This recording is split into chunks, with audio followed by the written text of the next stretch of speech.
அப்புறம் இந்த வெள்ளை கத்திரிக்காய் வித்துட்டு வந்தாங்களா, பார்க்க சின்னதா குண்டு குண்டா இருக்கேன்னு வாங்கிட்டேன். வாங்கினது என்ன கத்திரிக்காய் குழம்பு பண்ணலான்னு கட் பண்றேன், கட் பண்ணவே முடியல. நீ பிக்கிற மாடலேஷன் சரியில்லை.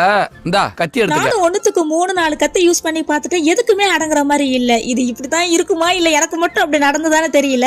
என்னடா மதுரைக்காரனுக்கு வந்த சோதனைன்ற மாதிரி தான் இருந்துச்சு அந்த நேரம். இது மதுரைக்காரனுக்கு வந்த சோதனை. அப்புறம் ஒரு வழியை முடிச்சுட்டேன். இதுல சின்ன வெங்காயம் உரிக்கவே டைம் ஆகிடுச்சா. ஆக மொத்தம் என்ன கத்திரிக்காய் குழம்புக்கு இன்னைக்கு எடுத்துக்கிட்ட டைம் 2 மணி நேரம் ஆச்சு. ஆக்சுவலி இன்னைக்கு பிளானே சப்பாத்தி வச்சு பன்னீர் கிரேவி வைக்கிறது தான். கத்திரிக்காயை பார்த்ததும் மனசு மாதிரி இது கூட டயர்டானதான் மிச்சம். அப்புறம் இந்த ஊரு புளி வச்சு வந்து மண்சட்டியில குழம்பு வச்சதுனாலே தெரியல, இதோட டேஸ்ட் வந்து சூப்பரா இருந்துச்சு. ஆனா கத்திரிக்காயை சாப்பிட்டு பார்த்தா டேஸ்டும் இல்ல, ஒரு மண்ணும் இல்ல. என்னதான் இருந்தாலும் அந்த பர்பிள் கலர் கத்திரிக்காயில வைக்கிற டேஸ்ட் மாதிரி இதுல வரவே இல்லை. ஆனா சட்டி சோறுன்றதுனால என்னவோ தெரியல, குழம்பு நல்லா ருசியாவே இருந்துச்சு.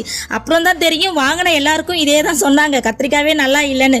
நீங்க சொல்லுங்க, என்ன கத்திரிக்காய் குழம்பு வைக்க என்ன கத்திரிக்காய் போட்டா நல்லா இருக்கும், அதாவது என்ன கத்திரிக்காய், எந்த விதமான கத்திரிக்காய் போட்டா டேஸ்ட் நல்லா இருக்கும்னு சொல்லுங்க.